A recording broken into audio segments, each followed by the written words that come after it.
Entonces, buenos días a todas. Mi nombre es Beatriz Machuca. Voy hoy día a presentarles respecto al trastorno por déficit atencional y con hiperactividad. Bueno, primero que todo, el trastorno por déficit atencional con hiperactividad, el TDAH, es un trastorno de origen neurobiológico con una amplia base genética, ya que está relacionada con el ambiente. Este se define principalmente por tres síntomas, que es la inatención, la impulsividad y la hiperactividad. Y es súper importante que esta sintomatología, estos tres pilares del TDAH, tienen que manifestarse en una dificultad para regular la conducta y adaptarse a las normas tanto sociales, familiares, educativas, etc. Y viene también asociado a diversas dificultades en las funciones ejecutivas. Bueno, un poquito de epidemiología. Representa aproximadamente el 50% de las consultas en psiquiatría infantil. Representa el doble de los recursos médicos por accidentes y traumatismo que los niños sin TDAH. La prevalencia va entre un 2 a un 12%, sin embargo, la literatura habla de un 5,8, de un 4,6 entre la población general. La cultura no influye como tal en el trastorno, sin embargo, sí influye en el impacto y la respuesta que hay de los papás, de los cuidadores, de los niños, niñas y adolescentes, pero no como tal en la prevalencia del TDAH. La prevalencia máxima se observa entre los 6 y los 9 años, aproximadamente ahí se hace el diagnóstico. La relación entre el género masculino y el género femenino es de 4:1, siendo 4 veces mayores los niños que las niñas. Sin embargo, hay diferencias donde, por ejemplo, en el subtipo hiperactivo, que es lo que vamos a ver después, la diferencia efectivamente es de 4:1, sin embargo, en los subtipos de inatención la diferencia es menor, donde se observa más en niñas. Muy bien, la etiología, principalmente, como dije anteriormente, es un trastorno genético que está moderado por el ambiente, y aquí tenemos que tener algo importante que tenemos que evaluar como integrativamente la etiología de este trastorno. Bueno, respecto a la genética, ahí, esto lo quiero mover, ahí sí. Se ha visto que si hay un niño o niño adolescente con TDAH en la familia, el resto de los familiares tienen entre 2 a 8 veces más probabilidades de tener TDAH. Se evaluó también, por ejemplo, que si hay un hermano con TDAH, el hermano que viene, o uno de los otros, tiene entre un 30 y un 35% de probabilidades de tener TDAH, y en estudios de gemelos se ha observado que entre un 70 y 80% de concordancia. Ahora, ¿qué es importante también en esto? Que se hicieron como estudios en hijos adoptados, donde se refuerza que hay un componente genético y no tan solo ambiente. Se ha observado que hay múltiples alteraciones genéticas, no las puse todas porque eran muchas, pero principalmente en 3 sistemas. Eso es lo que se observó, que hay alteraciones en los genes del sistema dopaminérgico, que principalmente tienen que ver con los comportamientos antisociales de las personas con TDAH, el sistema noradrenérgico, que tiene que ver con los procesos de la atención y el control ejecutivo, y hay alteración en algunos genes del transportador de la serotonina, que tiene que ver con los desórdenes impulsivos. Es importante destacar que el TDAH no es que un gen lo haga todo, sino que son múltiples genes que, moderados por el ambiente, generan los fenotipos. No solamente como con este gen, estamos listos TDAH, no, hay que tener varios genes involucrados. Y respecto al ambiente, como dije anteriormente, la expresión de los genes está modulada por esta interacción genética ambiental. Tiene que ver principalmente con factores de riesgo en el ambiente, la exposición a sustancias y a tóxicos durante el embarazo. Se observó que el tabaco tiene el doble de prevalencia en mujeres que consumieron tabaco en el embarazo, tienen más probabilidades de tener hijos con TDAH. Sin embargo, igual están ahí como en discordancia, no sabían muy bien porque también el tabaco tiene que ver con fenómenos adictivos. Entonces, se cree que es el tabaco, pero todavía no está 100% decidido. Y también habían otro tipo de drogas, por ejemplo, alcohol, droga en general, pero tampoco estaban 100% así como no había una prevalencia específica. Respecto a los factores en el embarazo y perinatales, bueno, la prematuridad, el bajo peso al nacer, las alteraciones presentarias, cianosis, hemorragia y el hipertiroidismo de la mujer embarazada no tratada. Hay también factores psicosociales importantes en el TDAH, el estrés en el embarazo, la institucionalización, acontecimientos traumáticos tempranos, el estatus socioeconómico, la juventud también materna al momento del nacimiento, que decían que menor a 21 años tenía más prevalencia, la depresión de la mamá o que hubiesen conductas disociativas en la juventud y niñez del papá. Y la existencia de psicopatología en los papás. Bueno, ¿y qué nos lleva a esto? Que haya una alteración en la morfología cerebral finalmente, tanto con el ambiente como los genes, tenemos alteración en la morfología cerebral, donde hay un menor tamaño en ciertas áreas cerebrales, principalmente en la corteza prefrontal, el cuerpo calloso, los ganglios basales, y estos tienen que ver con la función ejecutiva y los circuitos de atención. También hay un retraso, por ejemplo, en la maduración cortical de los pacientes con TDAH y se ha llegado a evaluar que hay distintos niveles como de delgadez de la corteza de la amígdala y el cingulado anterior, que tiene que ver con el control emocional.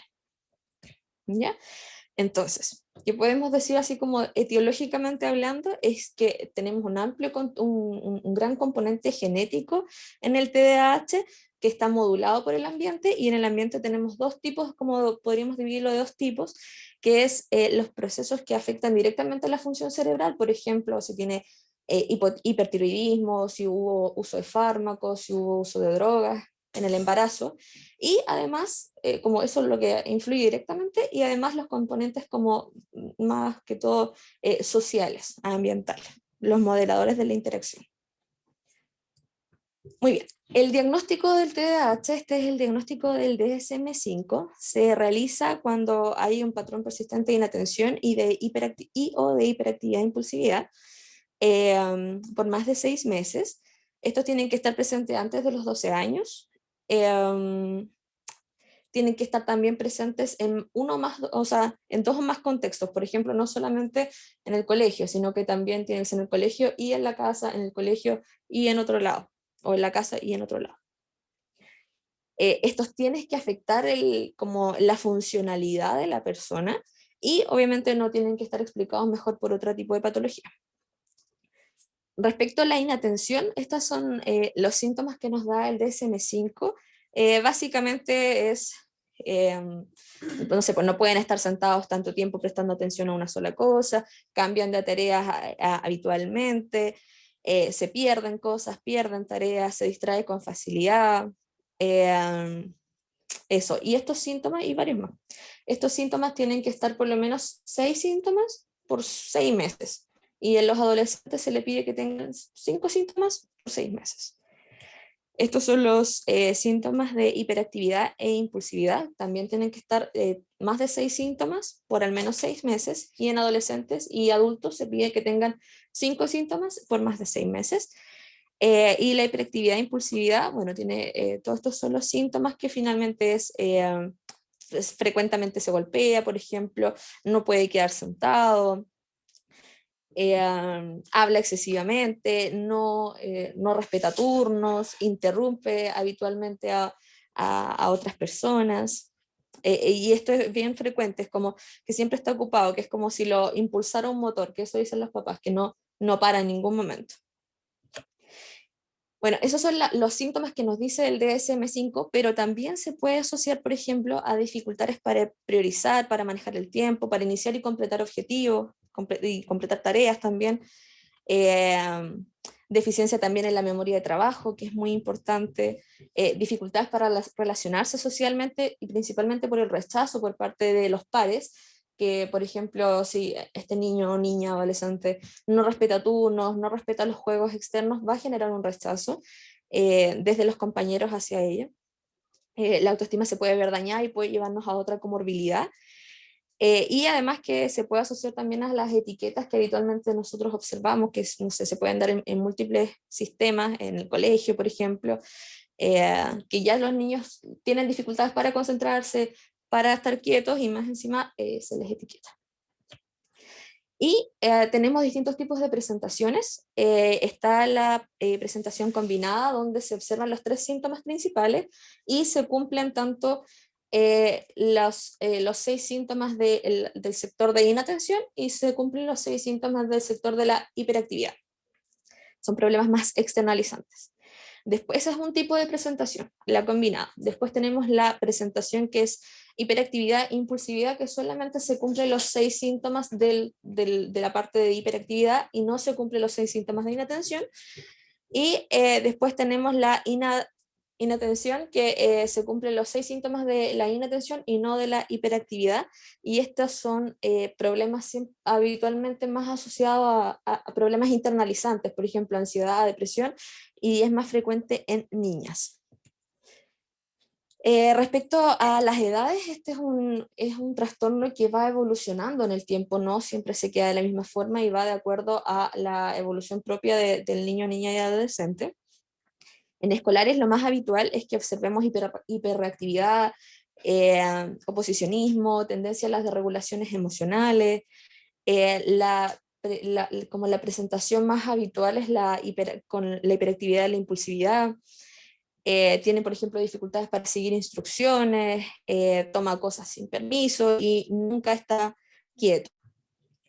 Después en los escolares, bueno, las personas que ya venían desde el preescolar habitualmente se quedan con el diagnóstico, y en los preescolares, por ejemplo, lo que destaca es que antes habían síntomas subclínicos que gracias al colegio, que gracias a estos como factores externos estresantes, estos síntomas se exacerban.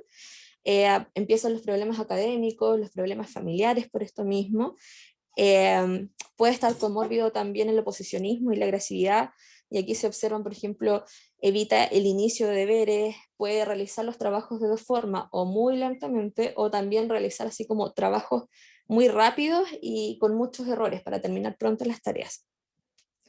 Y después observamos en la adolescencia que la hiperactividad disminuye, que aquí se observa más la presentación tipo inatención. Hay mayor riesgo de baja autoestima, de ánimo bajo y de sentimientos de infravaloración. Hay un bajo rendimiento académico, hay un alto riesgo de delincuencia y de consumo de drogas, que es muy importante, por eso nos tenemos que enfocar harto en los adolescentes, y puede incrementarse el riesgo de ideación y conductas suicidas en los adolescentes que tienen TDAH. Respecto al género, como dije anteriormente, hay una diferencia en género entre niño y niña. Los niños tienen más prevalencia de un 4%, o sea, 4 veces las niñas. Los niños presentan mayor hiperactividad, impulsividad, inatención, como más que se nota, por así decirlo, mientras que las niñas presentan mayor inatención y compromiso cognitivo. ¿Qué pasa aquí? Que no se sabe qué tan así es esta prevalencia, la del... ¿Esta? Ah, no, perdón, no se puede. No se sabe qué tanto es así esta prevalencia porque al las niñas tener problemas más internalizantes de tipo inatención, no generan tantas como desajustes familiares o desajustes en el colegio, por lo cual al no generar perturbación pasan más desapercibidas, entonces los diagnósticos quizás no estamos llegando tanto a eso, al no ser tan externalizantes, no tan frecuentes, como, o sea, tan fuertes como en los niños. Entonces, para llegar a este diagnóstico, lo primero que tenemos que hacer es la entrevista con los papás, tenemos que tener los antecedentes familiares, por ejemplo, si es que hay psicopatologías dentro de la familia, si es que hubo consumo de drogas en la familia, la historia obstétrica, cómo fue, si hubo, no sé, posparto prematuro, si hubo consumo de sustancias, o hubo otras, si hubo, por ejemplo, la mamá tenía hipertiroidismo, no.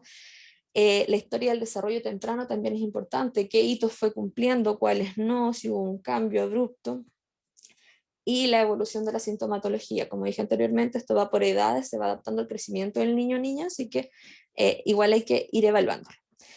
También es muy importante los datos aportados por otras fuentes, por ejemplo, profesores, o no sé si están en algún taller o agrupación que los guían ese taller o agrupación, porque tenemos que evaluar las relaciones sociales, cómo se desenvuelven con sus pares, y también la evolución de la escolarización. Hay que evaluar siempre en los TDAH igual la valoración de presencia de factores estresantes que pueden agravar el cuadro o que pueden estar generando el cuadro.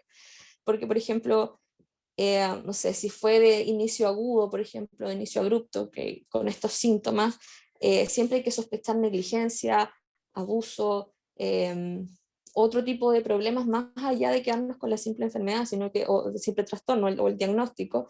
Hay que buscar un poco más allá si es que hay algún problema, por ejemplo, en la evolución no es una evolución como normal, por así decirlo, del trastorno. Si es que hay un inicio abrupto de los síntomas, siempre hay que buscar negligencia, abuso y otras cosas.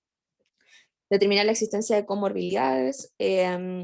Las pruebas psicológicas y neuropsicológicas no son obligadas en el TDAH para hacer el diagnóstico, pero sí en algunas partes se recomienda para, sobre todo si es que uno tiene la impresión de que puede ir asociado a otra comorbilidad.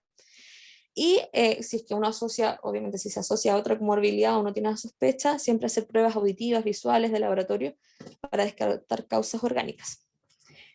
¿Y por qué? Bueno, por el diagnóstico diferencial, que es bastante importante. El TDAH puede coexistir en el 70% con otros tipos de trastornos, el TEA, por ejemplo, trastorno de conducta, ansiedad, depresión, puede coexistir con esto, y además estos síntomas, como por otro lado, aparte de coexistir con estas comorbilidades, estos síntomas pueden estar dados por otras cosas. Por ejemplo, pueden ser secundarios de enfermedades, enfermedades de tipo sensorial, efectos adversos a medicamentos también puede ser, problemas en la función tiroidea, en lo que conversábamos delante de los trastornos del sueño, que también influyen en los síntomas de TDAH, entre otros. La anemia, por ejemplo, si hay un niño con anemia, va a estar más inatento, más callado, más ensimismado.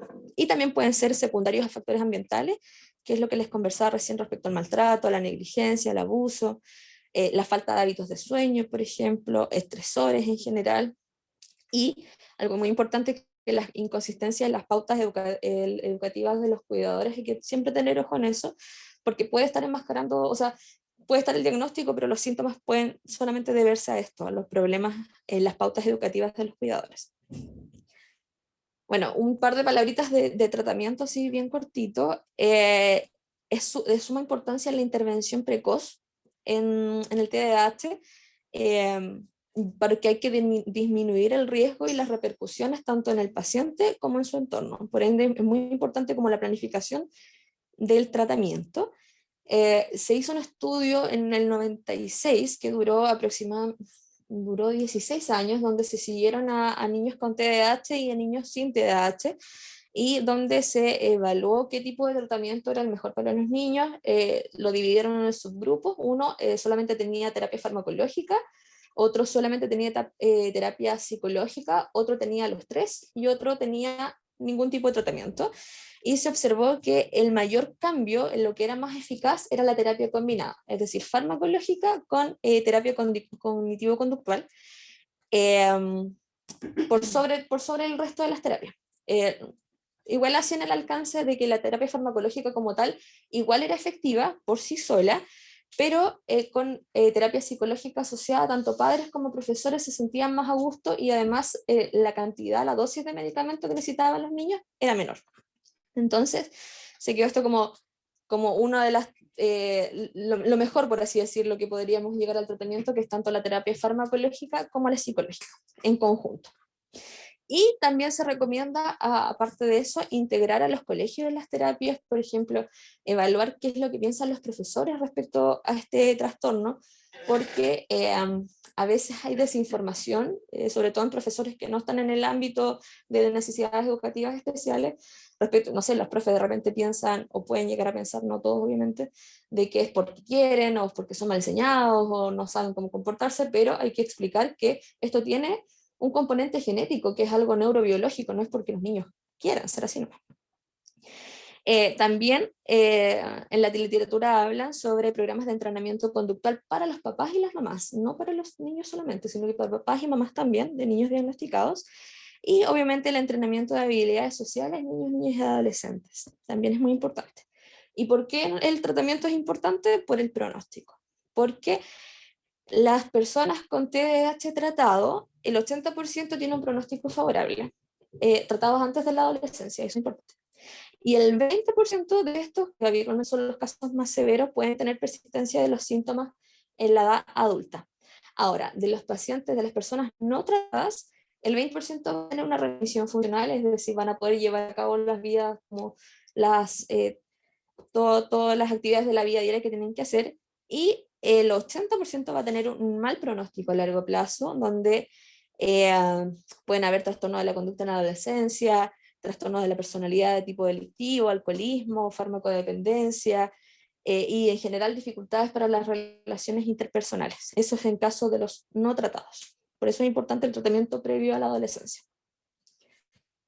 Y eso, como conclusiones entonces, el TDAH es un trastorno de amplia preocupación y también de consulta de los distintos profesionales. No es solo conductual, eso hay que como sacarlo un poquito de la cabeza y describir que tiene una base genética, que es un problema neurobiológico. Es de vital importancia el tratamiento para evitar las complicaciones a corto y a largo plazo. Recordar que hay complicaciones a corto plazo, por ejemplo, el rechazo de los pares hacia ellos, la estigmatización también de ellos. El tratamiento más eficaz es el tratamiento multimodal, con terapia farmacológica y psicológica asociada, y asociado a esto también pueden haber otras estrategias de apoyo. Es muy importante un trabajo integrativo, ya a agregar a las familias, a los colegios, si están en un club deportivo, por ejemplo, o en otros talleres, igual es importante. Y recordar que existe una amplia comorbilidad con otras patologías del área de salud mental que tenemos que buscar aparte del TDAH. Eso.